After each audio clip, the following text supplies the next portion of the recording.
A teenager who's joined the show here right now. Thank you. This is Dr.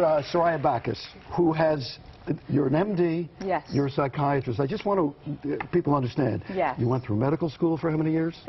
4 years of medical school. Internship? A year of internship, 3-4 years of residency, wow. And then for myself, fellowship included. So she's qualified. What are you I doing? would Is say this a resume? You need maybe to a hire little her? bit. I wanted to distinguish. Different people come on and people perceive them the same way, even though your specialties. You are and credentialed up. Yes. Yes. Okay. Yeah. Yes. We want to talk about this fire issue. 55 fires. There's a person of interest who's been taken in.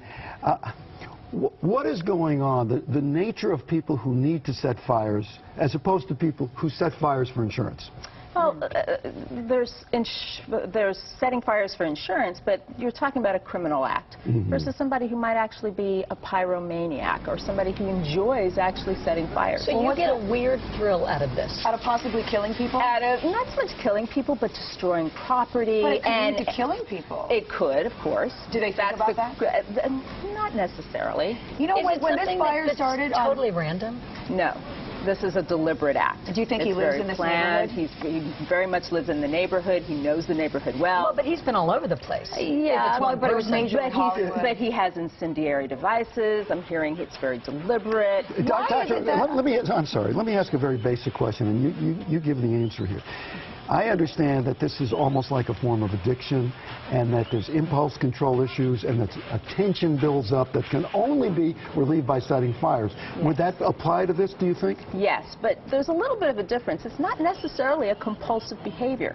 Impulsivity is different from compulsivity. Compulsivity is a behavior to relieve anxiety, where impulsivity is a behavior in response to arousal. Well, why do you think they're getting off on setting fires? Well, let me ask you this. Last week when this fire started, I said to my husband, it's probably a middle-aged white guy. Why are there profiles like, and then there he is today, I go, yep.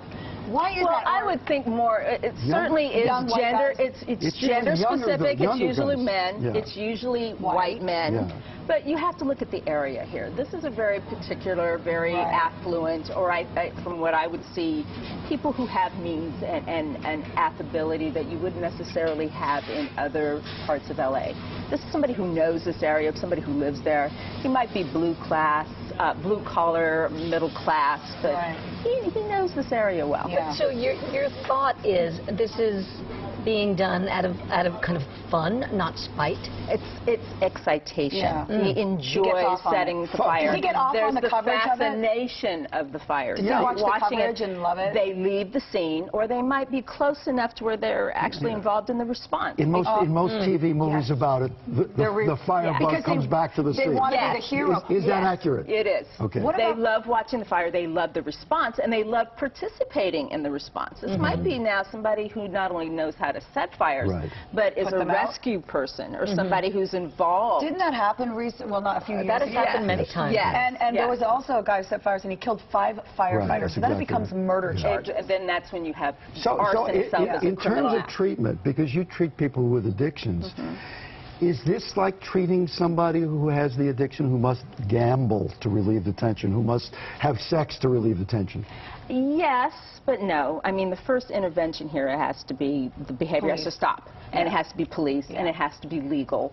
And once the behavior is stopped, he's incarcerated. There's some kind of legal maneuvers that have been put in place. But why do you think, and I know it's conjecture, but this is one guy who all of a sudden, we think, all of a sudden started doing this continuously and compulsively. It's not like one here and one there every couple of weeks. He's had predilections for a while. But this is new. Something's triggered this. There might be symbolic. There might be some crisis going on. Revenge? Maybe possibly revenge. Can I go back to the basic? How do we know? Kids like to start fires, right? You're fascinated with fire.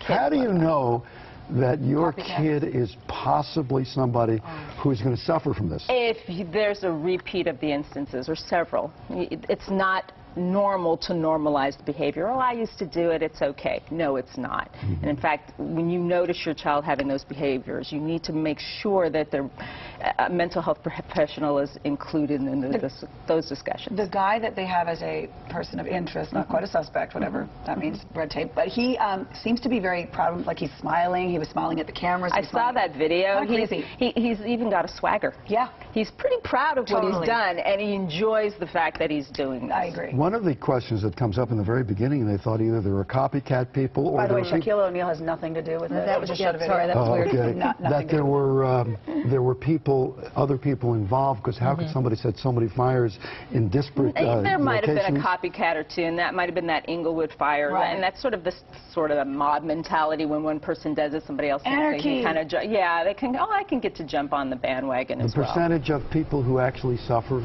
from this would be what? From actual pyromania is very, very... It's like he's enjoying the attention. Yes, he is. Yeah. And that's what this is about. They go home, they see the coverage, they see the newspapers, the news shows that talk about it. It's like they get off on it.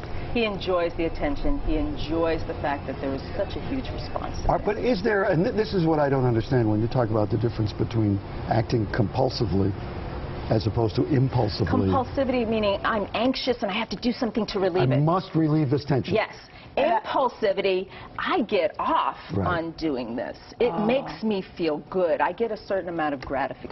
Pleasure. Right, but isn't there, I mean, these are labels, and we tend to put labels on things so we understand them, but I would think that these things meet at the middle often. Both of them are disorders where there's poor regulation or poor self-control. That's the commonality. Self-control. But there is a difference in terms of the motivations of the two. Got it. Meaning compulsivity and when you have somebody who's a fire starter for profit, you know, people who start fires for the insurance reasons. Insurance fraud. Do they often suffer from this as well, or is this just cold-blooded? No, that's just plain straight up. Antisocial money, I'm a criminal, and I've committed a crime. One other question before you go.